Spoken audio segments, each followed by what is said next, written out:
What's going on, guys? Welcome back to another Introduction to Python tutorial. Today we're going to be talking about loops. Now, what exactly are loops? Well, from their name you might infer that they are essentially when we loop specific instructions and repeat them over and over again. That's basically all there is to loops, so without further ado, let's dive into the syntax. There are two major kinds of loops that you should know about as a beginner getting introduced to Python. The first of which being the while loop. What exactly is a while loop? Well, a while loop will continue to repeat itself as long as a certain condition is true. So in order to set up our while loop, I'm going to go ahead and create a variable called looper, and I'm going to give it a value of true. Next, I'm going to write the syntax for the while loop. So in order to create a while loop, as you might have guessed, we're going to need to first write while.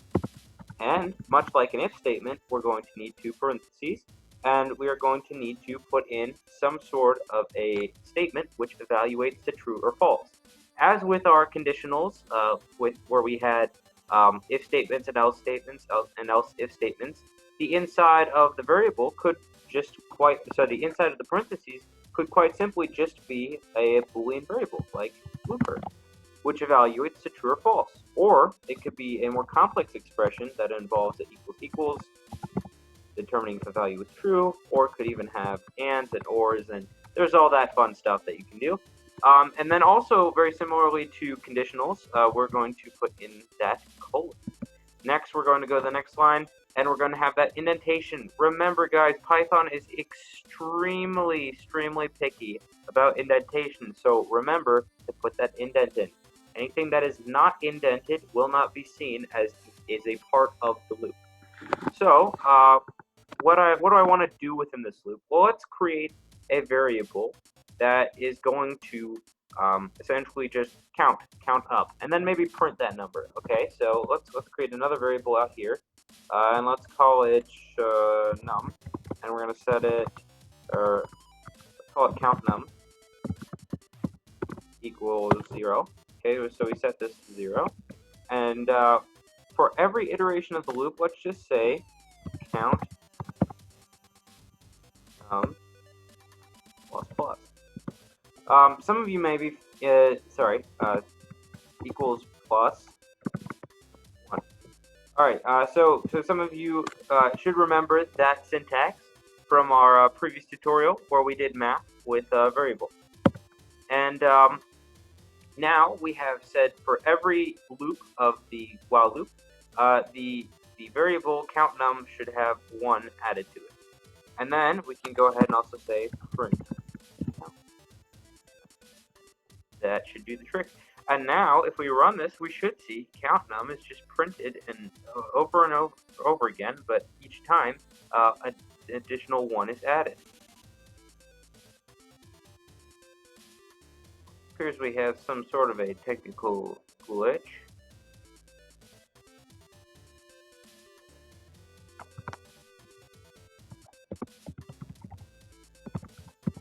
Let's try this syntax real quick, see if that solves the problem.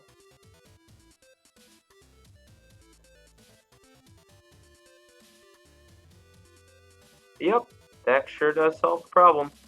Okay, I'll have to look into that. I bet when doing my video editing, I will see what the minor syntax problem was with that first statement. But essentially, now the computer is working the way I want it to. And so, as you can see, when we run the program, it is looping through, and every single time it is adding 1 to our number and printing it. And since computers are extremely fast, this thing is counting extremely fast. This is what we would call an infinite loop. As you can infer from that name, an infinite loop is just when a loop has no end. And they can actually be kind of dangerous for your computer, so you should,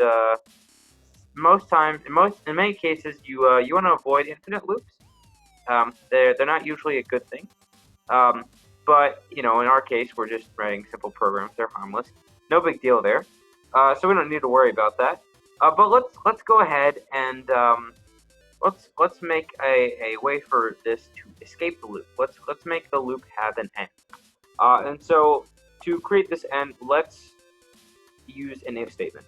And so our if statement is going to look like this. So we're going to say if, and then let's just say count num equals 5,000, 50,000. Why not? And then we put another colon. Remember your spacing and your indentation. And then essentially, if the count num is ever equal to 50,000, what we do is we say looper equals false. Now let's talk about what I did here. So we have our while loop, and as long as looper is true, the while loop will continue to run. Now, in every iteration, every time this while loop runs, 1 is added to our variable, and then our variable is printed. But in addition, now, the loop also checks if the variable is ever equal to 5,000, and if that is the case, it will set the variable to false, in which case the loop will not run again. And so we can go ahead and test this in action. And it might take a little bit. Oh, there we go. We already made it to 50,000, just like that. And so the loop ended. Now, this is the while loop syntax, and it's very useful because it will continue to occur until a condition is met. There is another type of loop called the for loop, and that can also be useful in different situations. These two loops have some overlap, but I'd use them for different situations. And the syntax of the for loop looks a little bit like this. So let's say you just want something to repeat a fixed amount of times, like you want something to happen 10 times. Well, in that case, I would probably use a while loop. And in order to write a for loop, in order to write a for loop, all you have to do is write for, and then you create a variable that is used by the for loop, so we can give it any name. I'm just going to say x, and then we write in, and then if we want something to repeat like 10 times, let's say range, if I can spell correctly, and then we can say something like 0 to 10. This should repeat repeat whatever instruction we give for a fixed amount of times, and we can change the range in order to alter how many times the instruction is repeated.